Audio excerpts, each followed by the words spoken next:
L'art de la guerre, Sun Tzu. Lecture résumée audio. Introduction. Bienvenue dans cette lecture consacrée à l'art de la guerre, l'œuvre maîtresse du stratège chinois Sun Tzu. Écrite il y a plus de 2500 ans, ce traité, au-delà de la stratégie militaire, propose des enseignements universels sur la manière de comprendre le conflit, gérer les ressources et mener avec sagesse. Aujourd'hui, ces préceptes sont encore utilisés dans des domaines variés comme la gestion, la négociation, le développement personnel et même les stratégies de poker. Je vous invite à découvrir un condensé des 13 chapitres qui composent ce texte fondamental. Chapitre 1. Estimation. Sun Tzu débute par souligner l'importance cruciale de la préparation et de la réflexion avant tout engagement. Il identifie 5 facteurs essentiels qui déterminent l'issue d'une guerre: la doctrine, le climat, le terrain, le commandement et la discipline. La doctrine correspond à l'organisation sociale et politique qui unit un peuple, tandis que le climat et le terrain sont les éléments naturels influençant la bataille. Le commandement fait référence aux qualités du général, telles que la sagesse, la sincérité, la bienveillance, le courage et la rigueur.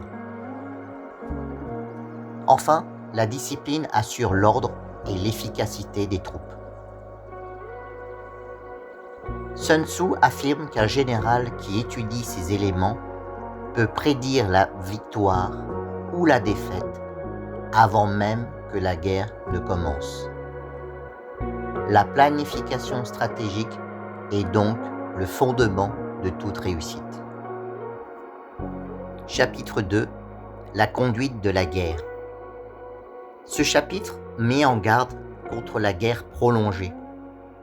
Sun Tzu rappelle que le conflit est coûteux en ressources, en vie et en morale. La guerre doit être menée rapidement, avec détermination et efficacité. Il insiste sur le fait que le temps est un facteur décisif. Plus la guerre s'éternise, plus la puissance de la nation s'affaiblit. Le général doit savoir reconnaître le bon moment pour attaquer et pour conclure la bataille. Chapitre 3. La stratégie offensive. Selon Sun Tzu, la meilleure victoire est celle obtenue sans combattre. L'objectif est de désorganiser l'ennemi, de briser ses alliances et ses plans, sans avoir à livrer un combat meurtrier. Le stratège doit chercher à attaquer la stratégie de l'ennemi, puis sa coalition, ensuite ses armées et en dernier recours ses forteresses.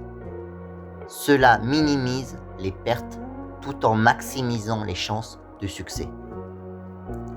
Chapitre 4. La disposition des forces. La maîtrise du terrain et la bonne disposition des troupes sont essentielles. Le général doit choisir les lieux de combat qui offrent un avantage tactique. En tenant compte des reliefs, des accès et des lignes de ravitaillement. La flexibilité dans l'organisation des forces est aussi importante afin de pouvoir s'adapter rapidement aux évolutions du champ de bataille. L'effet de surprise est une arme redoutable pour déstabiliser l'adversaire. Chapitre 5. L'énergie. Ce chapitre explique comment canaliser la puissance collective des troupes. Le général doit apprendre à concentrer l'énergie de ses soldats au moment opportun pour frapper avec force et efficacité. La coordination, la discipline et la rapidité d'exécution transforment des forces individuelles en une puissance écrasante. L'énergie collective, quand elle est bien dirigée, peut renverser le cours d'une bataille. Chapitre 6. Les points faibles et les points forts. Sun Tzu insiste sur l'importance de bien connaître ses forces et ses faiblesses, ainsi que celles de l'ennemi. Un stratège intelligent évitera les forces ennemies et frappera leurs points faibles. La surprise, la rapidité et la capacité à exploiter les vulnérabilités adverses sont les clés du succès. Il faut aussi savoir protéger ses propres faiblesses pour ne pas offrir de prise à l'ennemi. Chapitre 7. La manœuvre. La guerre est un jeu de mouvement. La capacité à se déplacer rapidement, à feinter, à éviter les pièges est primordiale. Le général doit savoir quand attaquer, quand se replier et comment utiliser le terrain à son avantage. La mobilité et la capacité d'adaptation sont les qualités d'un commandement efficace. Chapitre 8. Les 9 situations. Sun Tzu décrit 9 types de terrains ou situations, chacune demandant une stratégie spécifique. Certains terrains favorisent l'attaque, d'autres la défense, d'autres encore sont dangereux ou difficiles. Le stratège doit adapter son approche à chaque situation pour survivre et triompher. La connaissance du terrain est donc une arme stratégique. Chapitre 9. L'armée en marche. Ce chapitre traite des signes révélateurs chez les troupes lors des déplacements. Leur morale, leur discipline, leur fatigue. Un bon commandant saura lire ces signes pour anticiper les difficultés, maintenir la motivation et éviter les désordres qui peuvent coûter la victoire. Chapitre 10. Le terrain. Plus en détail, Sun Tzu explore comment différents types de terrains influencent la tactique militaire. Montagnes, vallées, routes étroites, territoires ouverts. Chaque environnement impose une approche spécifique. Exploiter les particularités du terrain permet d'obtenir un avantage décisif. Chapitre 11. Les 9 variables. Le champ de bataille est imprévisible. Ce chapitre conseille le stratège sur la gestion des changements, des imprévus et des situations complexes. Le commandement exige souplesse, anticipation et réactivité. S'adapter en permanence est la clé de la survie. Chapitre 12. L'attaque au feu. L'utilisation du feu est à la fois une technique militaire et une métaphore.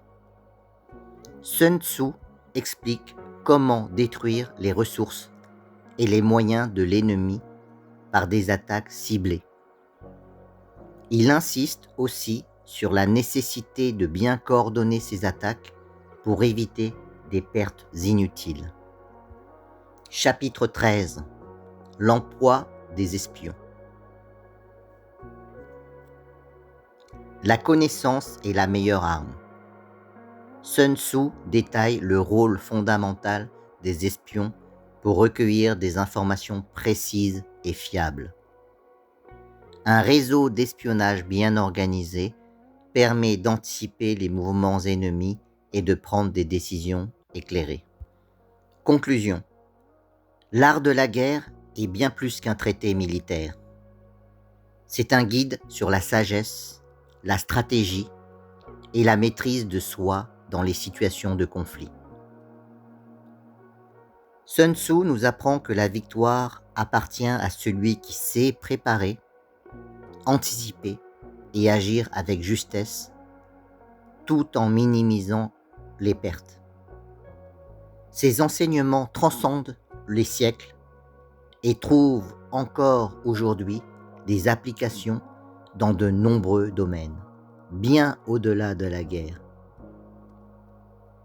Merci d'avoir suivi cette lecture et n'hésitez pas à revenir pour explorer d'autres œuvres classiques riches en enseignements intemporels. Et bien sûr, n'hésite pas à t'abonner, commenter, aimer et partager. Merci à tous.